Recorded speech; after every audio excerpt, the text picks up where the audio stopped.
grand témoin.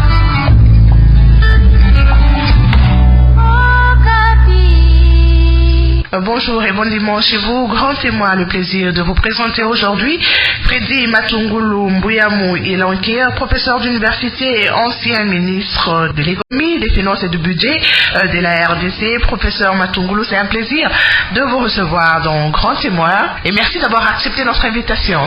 C'est moi qui vous remercie, Madame Kouté. Merci beaucoup. Avec vous, dans notre entretien, on va vous faire découvrir auprès des auditeurs de Radio Okapi qui nous suivent en ce moment, pas seulement à Kinshasa, mais à travers tout le pays et même à l'étranger, grâce à notre site internet www.radiookapi.net. On va parler de vous, de fonctions que vous avez occupées en RDC, des fonctions internationales que vous avez aussi occupées. Mais avant cela, on va faire un grand pas en arrière pour parler de votre enfance. Vous êtes né un certain 4 janvier 1955 à Lubembo. Oui, tout à fait. Le 4 janvier 1955 à Lubembo, dans la province de Bandundu. Et c'est là où vous avez grandi? Vous avez passé votre enfance? Non, je suis resté 2 années seulement à Lubembo parce qu'après mon père s'est déplacé pour des raisons professionnelles et c'est dans la ville de Bandundu qu'il s'est installé en 1957 alors que je n'avais que 2 ans et c'est dans cette ville finalement que j'ai grandi où j'ai fait mes études primaires et secondaires. Vous avez obtenu votre certificat d'études primaires en 67 à l'école primaire Saint-Joseph de la ville de Bandundu. Oui, tout à fait. Une des grandes écoles catholiques de la place à l'époque. J'ai terminé l'école primaire effectivement en 67 et ensuite je vais à l'école secondaire à l'Institut Saint-Jean-Baptiste La Salle dans la même ville de Bandundu. Où vous avez fait des humanités pédagogiques. Voilà, c'est là que j'ai fait des études secondaires qui ont été sanctionnées par un diplôme d'État en 1973 de section pédagogique avec 70% de points, oui. Avant de rejoindre l'université de Kinshasa. Oui, je rejoins tout de suite après la faculté des sciences économiques de l'université de Kinshasa en 1973 et en 1977. Je termine ma licence en sciences économiques, option... Avec mention distinction. Oui, avec mention distinction effectivement, que je décroche en 1977 effectivement. Licence en sciences économiques, option économie monétaire. Tout à fait, économie internationale et monétaire, c'est comme ça qu'on l'appelait à l'époque. Alors vous m'avez dit que votre souhait c'était de faire la médecine, de devenir médecin. Oui, tout à fait. En fait, quand j'ai fini l'école secondaire, je suis allé à l'université de Kinshasa avec l'idée de devenir médecin. Mais un médecin qui pouvait également entretenir un peu les patients en leur jouant de la musique. C'était un peu ça l'idée que j'avais en tant qu'enfant. Je suis venu à la faculté, plutôt à l'université de Kinshasa, avec cet objectif en tête, objectif malheureusement que je n'avais pas pu atteindre parce que... Pour quelle raison? Comme vous le savez, j'ai fini mes études à la faculté des sciences économiques. Pour la raison suivante, à l'époque, quand nous on allait à l'université, il a été institué un système de quotas provincial pour chacune des disciplines de l'université.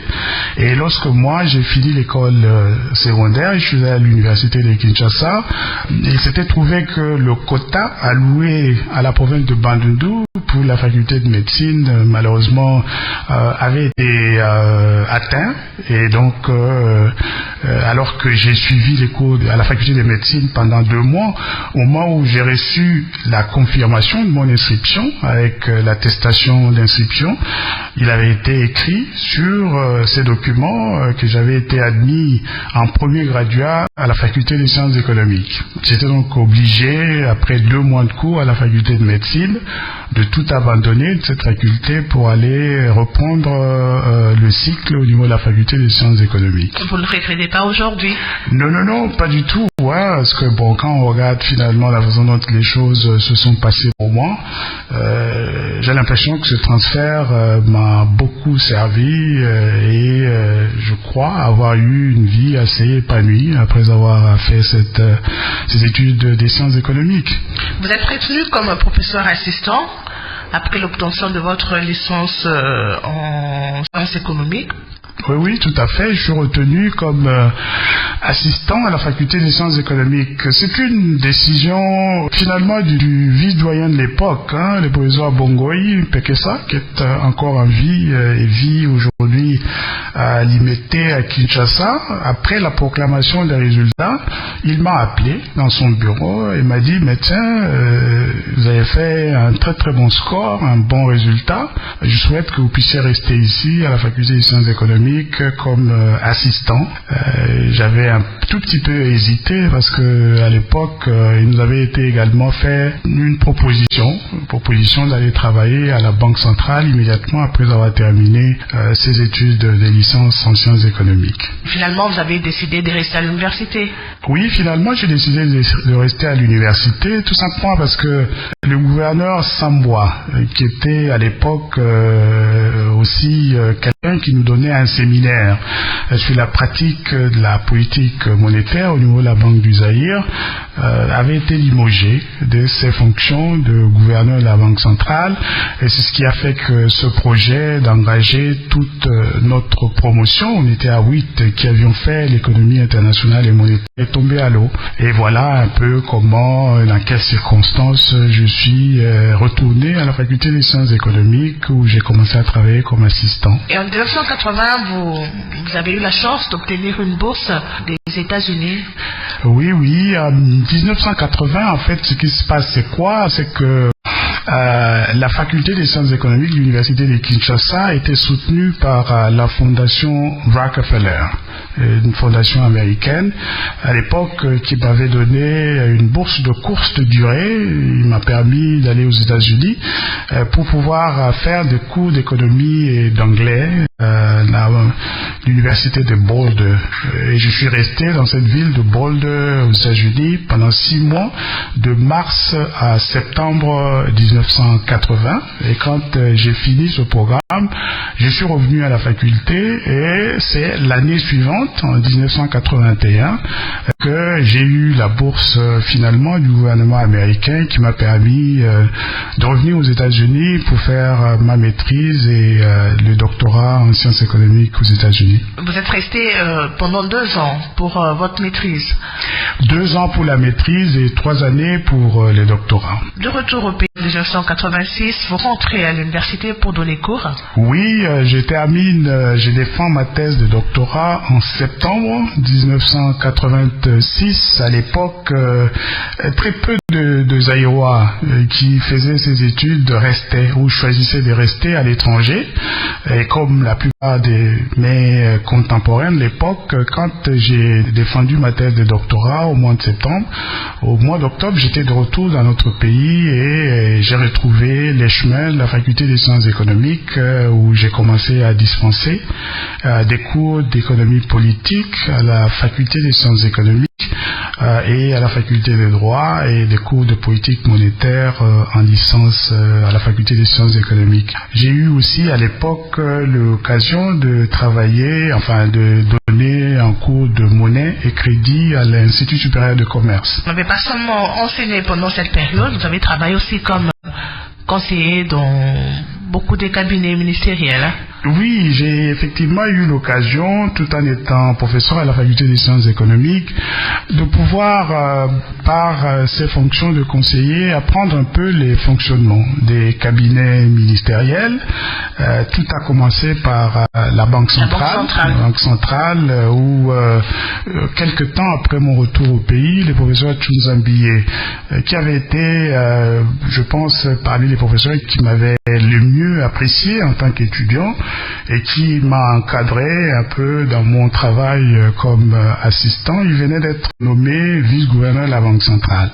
Et le professeur Tchounza voulait donner un contenu très très technique au travail de gouverneur de la Banque centrale, vice-gouverneur de la Banque centrale. Et quand je suis revenu, comme j'avais fait une thèse sur la politique des taux de change, l'impact sur les mécanismes d'allocation de ressources et la croissance au sein de l'économie zaïroise à l'époque, il m'a demandé d'aller auprès de lui pour pouvoir l'assister dans la réalisation des objectifs qui s'étaient assignés en tant que vice-gouverneur de la Banque du Zaïre à l'époque. De la Banque centrale du Congo, vous vous retrouvez au ministère du Plan. Oui, de la Banque du Congo, du Zaïre à l'époque, je me retrouve au ministère du Plan par un heureux concours de circonstances. En fait, ce qui s'était passé, c'est que le professeur Mulumba Lukoji avait été nommé ministre du Plan. À l'époque, on les appelait commissaires d'État. Et il a constitué une équipe autour de lui dont certains des membres étaient des transfuges de la Banque centrale. Et quand ils étaient en train de monter ce cabinet autour du professeur Mulumba Lukoji au ministère du Plan, ils se sont rappelés d'un certain Matungulu qui venait d'arriver et qu'ils avaient connu très brièvement à la Banque centrale. Ils ont demandé si je pouvais m'associer à eux pour pouvoir apporter notre appui technique au professeur Mulumba Lukoji en sa qualité de commissaire d'État au Plan. Et c'est ce que j'avais fait, et voilà comment de la Banque du Zaïre, je suis passé au ministère du Plan comme conseiller économique. Puis au ministère des Transports et Communications. Oui, effectivement, au ministère des Transports et Communications, à l'époque, sous la direction du professeur Kalongo Mbikai, qui avait été directeur de cabinet de feu le président Mobutu, malheureusement qui nous a quittés. Et donc, il a été nommé là, au ministère du Plan, plutôt des Transports et Communications.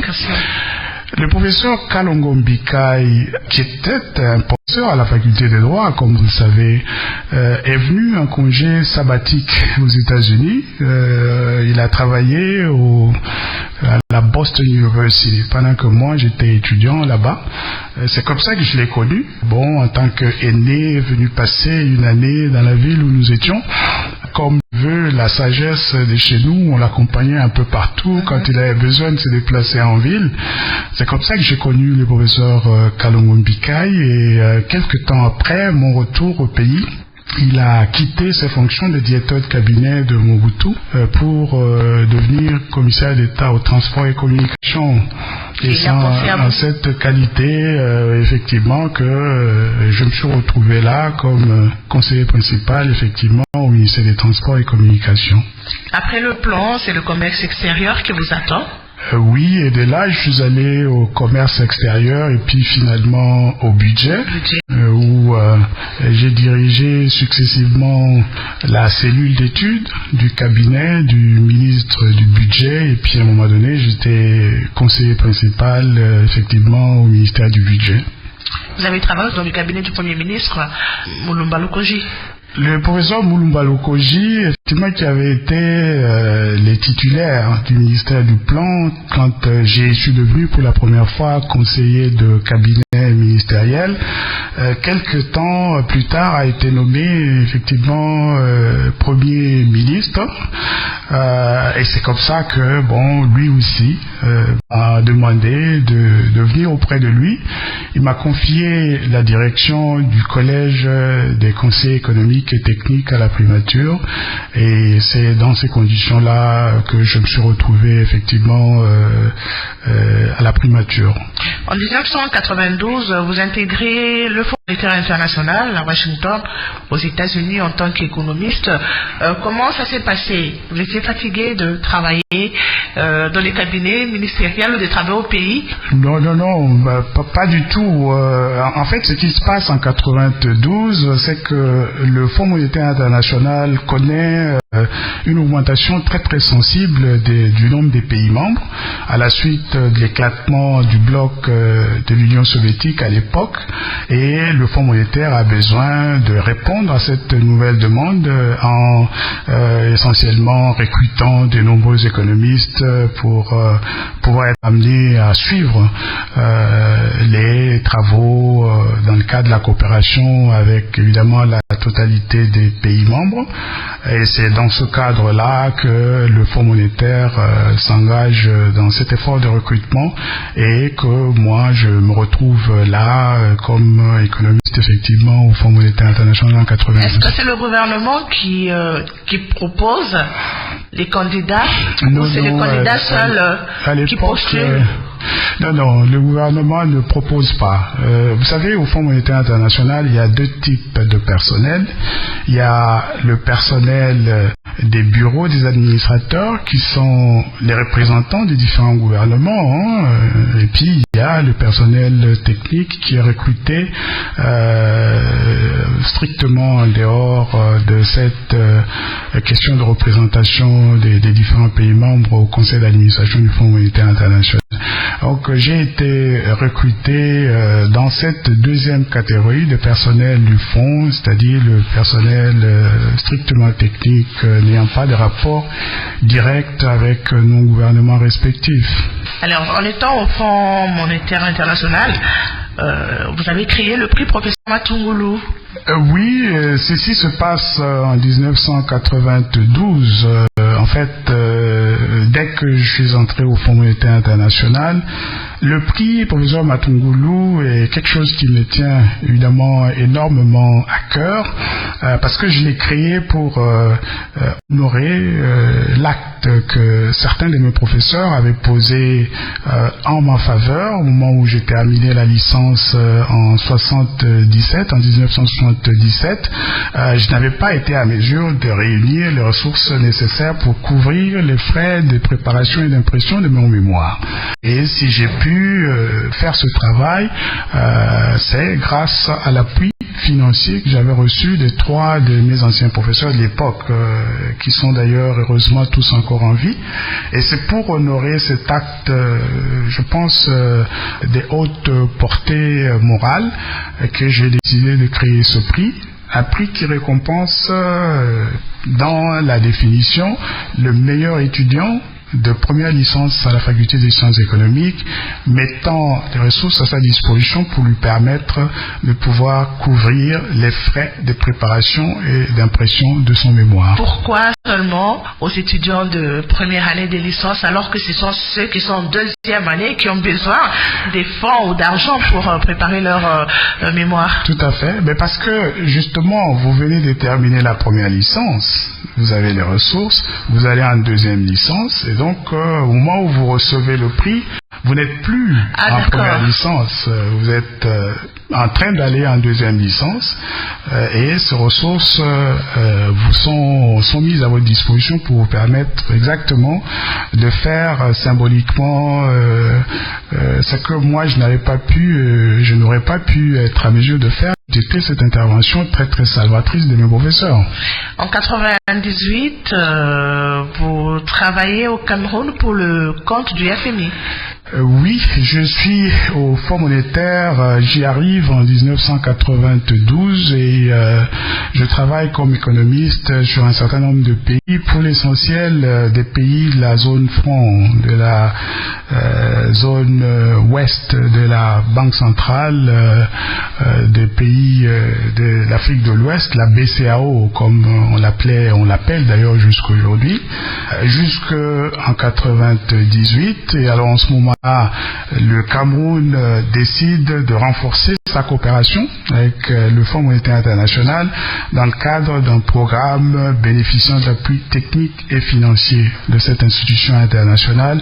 Et c'est au moment où on est en train de mettre en place le dispositif pour le lancement de ce programme que le siège décide de m'envoyer pour gérer notre bureau de Yaoundé. Vous êtes resté là-bas pendant combien d'années? Je suis arrivé en 98 et je suis parti de là en 2001. Je suis quand même content de dire qu'à l'époque, le travail que l'autorité avait fait avec notre concours leur a permis de passer le point de décision de l'initiative en faveur de pays pauvres très endettés, les PPTE. Et donc, de 98 à 2001, je suis au Cameroun, et en 2001 que je quitte le Cameroun pour venir à Kinshasa. Comme ministre de l'économie, des finances et du budget. Oui, que je viens à Kinshasa comme ministre de l'économie, finances et budget, effectivement. Alors on en parle tout à l'heure. Je vais revenir sur le prix Professeur Matungulu. Est-ce qu'il continue? Bon, dans mon esprit, c'est une bourse qui existe toujours, mais j'ai eu parfois quelques difficultés au niveau de la remise de ce prix, lié apparemment au fonctionnement de la faculté, lié aux les années académiques, à un moment donné, étaient devenues très très difficiles à gérer. Elles étaient devenues élastiques, comme on le dit souvent chez nous, de sorte que ça fait maintenant quand même quelques années que ce prix n'a pas été décerné aux meilleurs étudiants, et je souhaite que je pourrai être en mesure bientôt de pouvoir relancer cette opération. Freddy Matungulu, c'est quoi votre plat préféré? Le plat préféré, mon plat préféré, c'est le pondu. Pondu très très bien fait. J'aime aussi beaucoup le fumboa. Un peu en ce qui concerne les plats nationaux de notre pays, la République démocratique du Congo. Sportif? Je pratique de moins en moins, malheureusement. J'essaie de faire au moins le footing à la maison avec les équipements nécessaires, mais autrement, je suis évidemment un friand du football. Le football pas américain, mais le football tel qu'on le connaît chez nous en Afrique et en Amérique latine, au Brésil en particulier. Vous avez joué au foot lorsque vous étiez un peu plus jeune? Oui, j'ai joué au football, mais je connais que, et les amis qui ont grandi avec moi et qui sont en train de me suivre aujourd'hui le savent, je n'avais pas beaucoup de grands talents en matière de football, mais je jouais comme tout le monde. C'était une sorte de divertissement essentiel pour nous, aussi bien au niveau de l'école primaire qu'en secondaire aussi, mais également à l'université. Comment vous passez vos moments de détente? Vous avez parlé déjà de la lecture. Oui, vous aimez lire? De la lecture, mais aussi du cinéma. J'aime beaucoup le cinéma. Comme je le disais, quel genre de film vous aimez regarder? Moi, j'aime beaucoup les films de guerre. Il y a beaucoup d'actions, beaucoup de leçons aussi, je pense qu'on apprend en termes de stratégie, parce que quand vous êtes sur un champ de bataille, c'est deux stratégies qui s'affrontent, et la plus raffinée généralement l'emporte sur l'autre. J'aime beaucoup les films de guerre, mais également les westerns à l'époque, qui sont aujourd'hui quand même, il faut le dire, de moins en moins présents sur nos écrans, mais c'est une catégorie de films que j'aime beaucoup. Musique? En termes de musique, ma préférence, c'est d'abord pour la musique congolaise de toutes les époques, parce que pratiquement toutes les chansons que j'écoute me rappellent un moment de ma vie en tant que jeune Congolais, en tant que parent congolais beaucoup plus tard. Mais il y a une chanson que je vénère, si je peux ainsi m'exprimer, qui est une chanson de Feu Taboulé qui s'appelait Le Congo à venir. Une chanson qui comporte énormément de leçons aujourd'hui qui sont très très pertinentes dans le cadre des difficultés encore que nous avons aujourd'hui de définition de notre identité nationale. Une chanson que je recommanderais à tout le monde, et je suis content d'ailleurs que cette chanson est appréciée en tant que telle par la plupart de nos compatriotes. On va demander à la technique de nous balancer Congo à venir pour votre plaisir et pour le plaisir de tous les auditeurs des radios qui nous suivent en ce moment au Congo et ailleurs. Et on se retrouve juste après pour la suite de notre entretien. Congo nde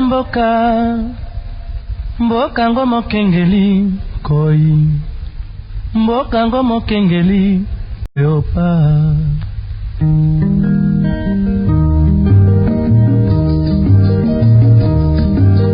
Mikolo tosekelaki na mosolo ya mboka Kongo ekoki tofungwani miso lelo tomoni bozoba nyonso tosali akobongisa Kongo avenir ebongi tosala moto nyonso ata mwana Kongo ya mosolo mpembe ya nzoku Kongo ya bwanya kasa ya mbila Kongo ya makasi moto ya nkoi.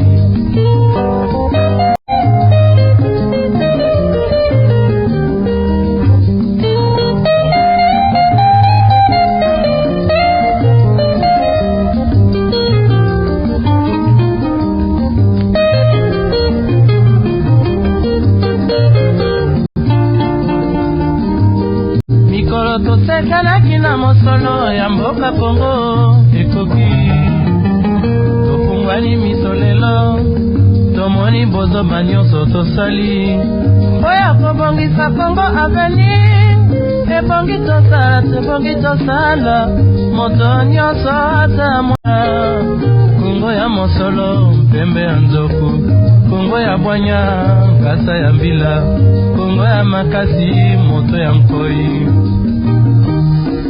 Kongo nde mboka mboka ya Bangkoko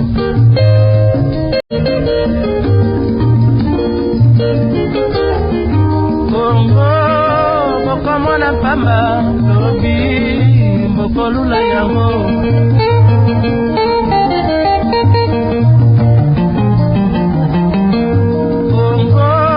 Kongo ya Afrika Kongo mboka ya kitoko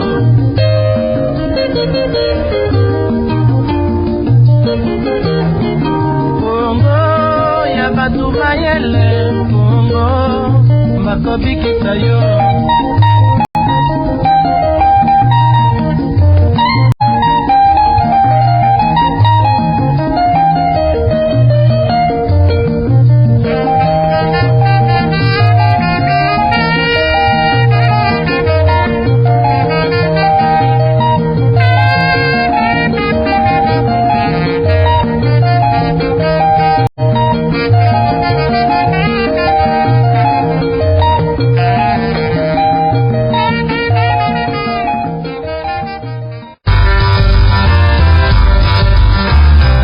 de leur vie, de leur parcours et se livrent à cœur ouvert. Grand Témoin invite des femmes et des hommes de culture, des acteurs politiques, sociaux et du monde économique qui ont croisé différents événements et les changements qui ont accompagné les grandes étapes de la construction du pays. Grand Témoin, 45 minutes pour mieux comprendre notre histoire commune racontée par ces acteurs. Tous les dimanches, 12h15, heure de Kinshasa, en compagnie de Kéline Kouté sur Radio Okapi.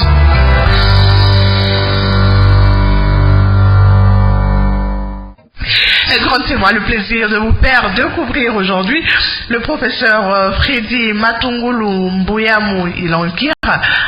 C'est un long nom quand même. Oui, c'est quand même assez long, non? Matungulu Mbuyamou Ilankir. Ça signifie quoi? Matungulu qui signifie les oignons. Qui vont pleurer. Ah non, mais le matungulu, c'est ce qui agrémente un peu toute la nourriture que nous voulons manger. Mais avant d'agrémenter la nourriture, lorsqu'on coupe ça, on découpe ça, ça nous fait couler un peu de larmes. Oui, tout à fait, mais vous savez, tout ce qui est bon est toujours difficile à obtenir. Tout ce qui est bon est difficile à obtenir et Matungulu n'échappe pas à cette règle. Ilankir, par contre, c'est, semble-t-il, suivant les langues des Chemois, cette sorte de porte-chance enfermée dans une petite bouteille que l'on peut avoir avec soi. Donc voilà un peu, c'est un nom empreint de beaucoup de symbolisme tel que tout cela m'a été expliqué par feu mon père. Freddy Matungulu, en 2001, vous êtes nommé ministre de l'économie, des finances et du budget de la RDC. Là, vous revenez au Cameroun, où vous avez travaillé pour le compte du FMI. Selon ce qu'on a appris, vous avez été imposé pratiquement par les institutions internationales. Non. Dans ce gouvernement Je ne suis pas de cet avis. Je crois que si je me suis retrouvé au ministère des Finances de chez nous, c'est parce que les autorités congolaises avaient souhaité pouvoir mettre mon expérience à la disposition de notre pays. J'avoue aussi que du côté du Fonds monétaire international, on voulait bien que l'institution puisse être à mesure d'accompagner la République démocratique du Congo après le drame du décès de feu Laurent Désiré Kabila dans ses efforts de redressement de l'économie. Voilà un peu pourquoi et dans quelles circonstances je suis rentré au pays. Donc vous n'avez jamais été imposé à la RDC? Non, absolument pas. Et pendant votre mandat, vous avez réussi quand même à stabiliser le cadre macroéconomique de la RDC, l'inflation. Oui. Mais qui ne s'est pas fait ressentir au niveau de du panier de la ménagère au niveau de la population. Oui, nous sommes arrivés, je crois qu'il faut quand même le rappeler, dans un contexte où on avait un taux d'inflation de plus de 500%. On avait une monnaie qui dansait, pour ainsi parler, comme on dit chez nous, au taux du jour. C'est l'expression consacrée aujourd'hui, qui reflète un peu la situation dans laquelle nous étions en ce moment-là. On avait également une économie qui a connu une contraction très très poussée. Je crois qu'elle avait perdu peut-être le tiers de sa valeur pendant les dernières décennies qui précédaient notre arrivée au pouvoir. Et le pays connaissait aussi des pénuries énormes dans beaucoup de secteurs de la vie nationale. Je citerai en particulier les cas des approvisionnements en produits énergétiques.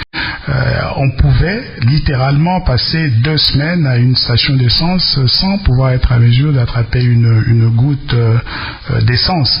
Alors, notre mission, dans un premier temps, c'était évidemment d'assurer cette stabilité du cadre macroéconomique.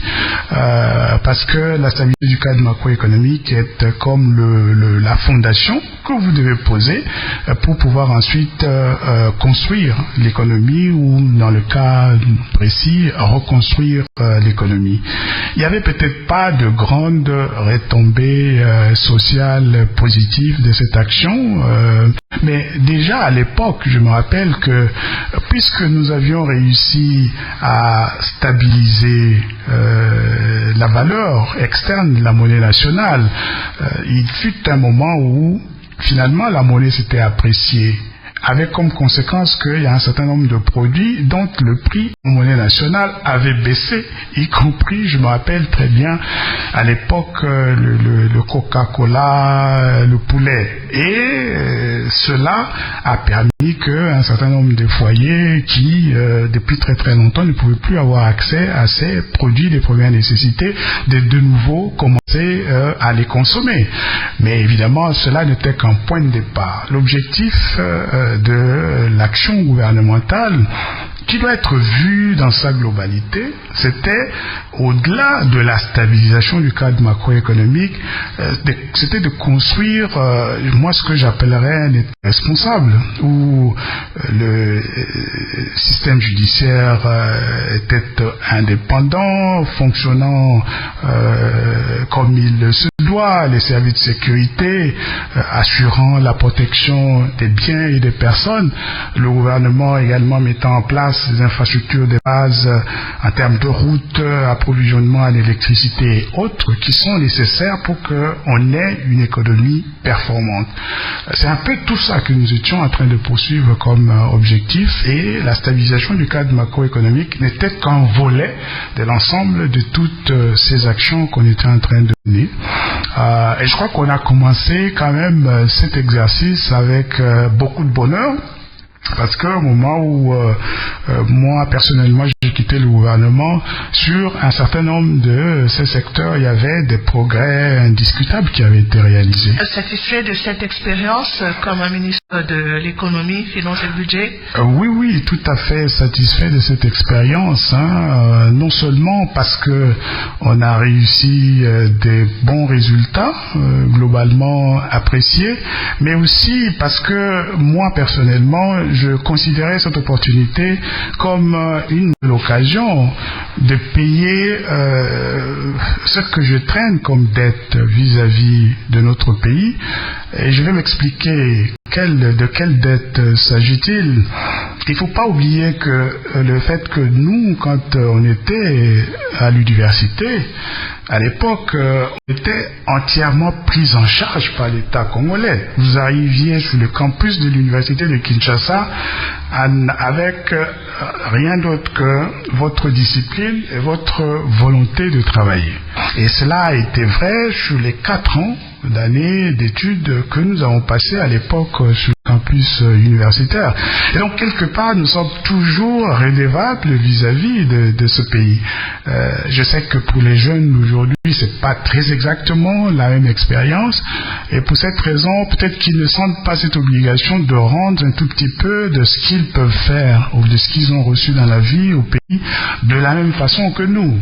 Donc voilà, on a, en tant que ministre des Finances, sur le plan professionnel, évidemment, j'étais satisfait des résultats qu'on avait pu réaliser.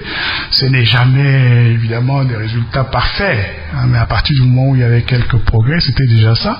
Et puis, deuxièmement, sur un plan strictement personnel, c'était une nouvelle occasion de pouvoir rendre un tout petit peu à la nation ce que j'avais reçu d'elle.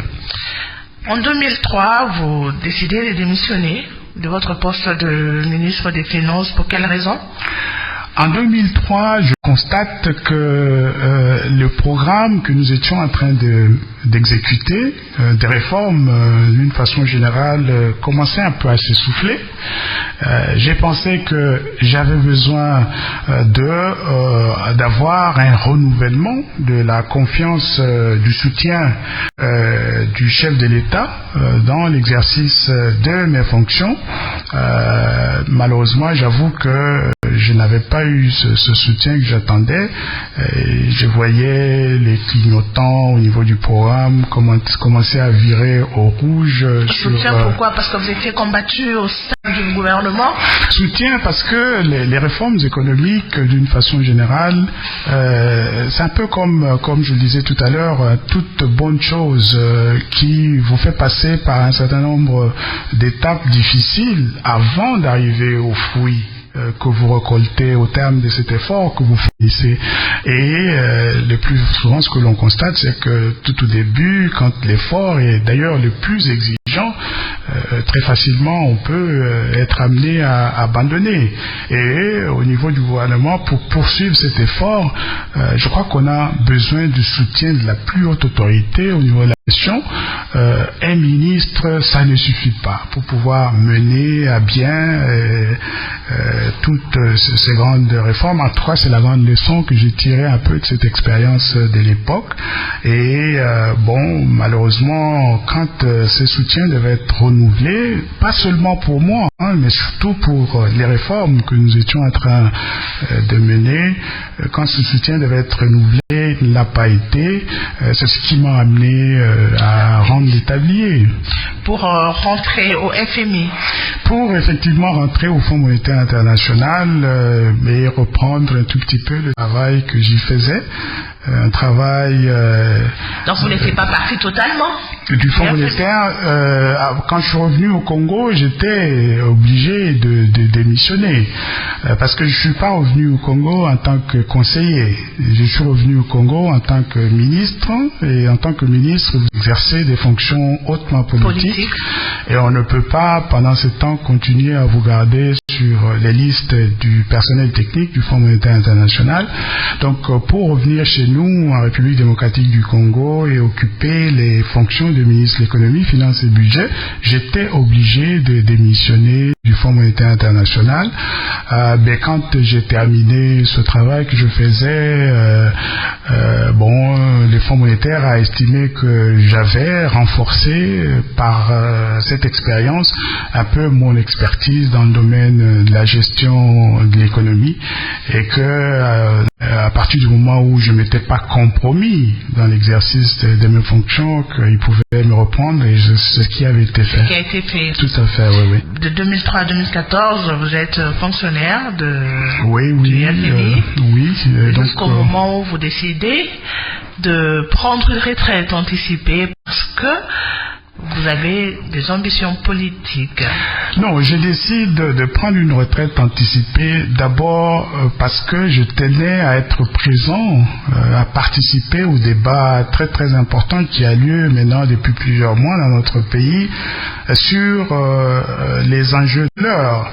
Un débat dont l'issue, on le voit de plus en plus, je pense, définira l'identité de la nation congolaise pour des décennies à venir. Et je me suis dit que je n'avais pas le droit de rester bras croisés pendant que tous les miens étaient en train de s'efforcer en discutant, parfois évidemment de façon assez discordante, il faut le reconnaître, mais en discutant tout de même sur ces thèmes très très très importants qui touchent au fondement même de la nation congolaise. Donc voilà un peu la grande raison qui explique le fait pourquoi ne pas apporter ma contribution pour la reconstruction du pays, le développement. Tout à fait. Vous vivez aux États-Unis, le débat se passe au Congo. Comment vous comptez apporter cette contribution dont vous parlez? Bon, je vis aux États-Unis pour le moment, mais j'ai pris une retraite anticipée, ce qui signifie que je serai désormais beaucoup plus présent chez nous. Pour participer au débat en tant que tel, on n'a pas besoin d'être physiquement, évidemment, dans le pays. C'est important quand même. Oui, mais comme j'ai pu, je crois, le faire à travers des interventions dans la presse écrite et audio, mais il faut être présent et je crois que ça, c'est quelque chose qui va être fait très très bientôt. Est-ce que ça veut dire que vous revenez au pays très très bientôt? Ah oui, je vais être désormais beaucoup plus présent au pays qu'aux États-Unis, parce que j'étais beaucoup plus présent aux États-Unis qu'au pays pendant plusieurs années, parce que j'y travaillais. Maintenant que j'ai pris une retraite anticipée, il n'y a pas de raison pour que je continue à rester beaucoup plus longtemps aux États-Unis plutôt qu'au pays. Mais ça demande une certaine préparation et c'est ce que je suis en train de faire. Vous revenez pour faire la politique active? Bon, je reviens d'abord pour être présent parmi les miens, les 70 millions de Congolais qui sont chez nous en République démocratique du Congo. Il vous manque à ce point? Ah oui. C'est pour ça que je tiens à garder un contact très très suivi avec le pays. Mais aussi pour pouvoir être à mesure d'abord de continuer avec les débats actuels sur les enjeux qui définissent l'avenir du pays et pourquoi pas être très très présent aussi sur la scène politique. Ça, je peux vous le dire très ouvertement. Ça veut dire que vous vous préparez aux prochaines élections? Oui, c'est ce que ça veut dire. Professeur Freddy Matungulu, c'était un plaisir pour nous de vous recevoir dans cette émission. Vous avez peut-être un dernier mot, un message à adresser à tous ces Congolais qui nous suivent en ce moment? Mon message est le suivant. Comme je l'ai dit plusieurs fois au cours de cette interview, notre pays est littéralement à la croisée des chemins. Et c'est nous qui allons définir l'identité de cette nation, ce que notre pays sera demain. Et pour cette raison, je souhaite vivement que tous les enfants du pays puissent avoir l'occasion de participer à ces débats sur l'avenir de notre pays. Ceci signifie que la liberté d'association, la liberté d'expression garantie par la Constitution doivent être une réalité. Et pour cette raison, je souhaiterais vraiment que tous les nôtres qui sont encore aujourd'hui détenus pour avoir exprimé des opinions qui n'étaient pas nécessairement favorables au gouvernement puissent avoir l'occasion de nous retrouver et d'avoir ces débats sur l'avenir du pays avec les autres compatriotes qui sont en dehors des prisons aujourd'hui. Et je crois que notre pays gagnerait beaucoup à ce que tous puissent avoir l'occasion, évidemment dans le respect des lois de la République, de pouvoir participer à ces débats. Freddy Matungulu, je vous remercie. C'est moi qui vous remercie, madame. Merci beaucoup. Grand témoin, c'est fini pour aujourd'hui. Je rappelle que je recevais Freddy Matungulu Mbuyamou Ilankir, professeur d'université et ancien ministre de l'économie, des finances et du budget. Merci à Jean-Noël Mokondo qui est à la technique, au micro Kéline Kouté. Vous pouvez retrouver cette émission sur notre site internet www.radiocapi.net. Bon dimanche chez vous et bonne suite de programme sur la fréquence de la paix.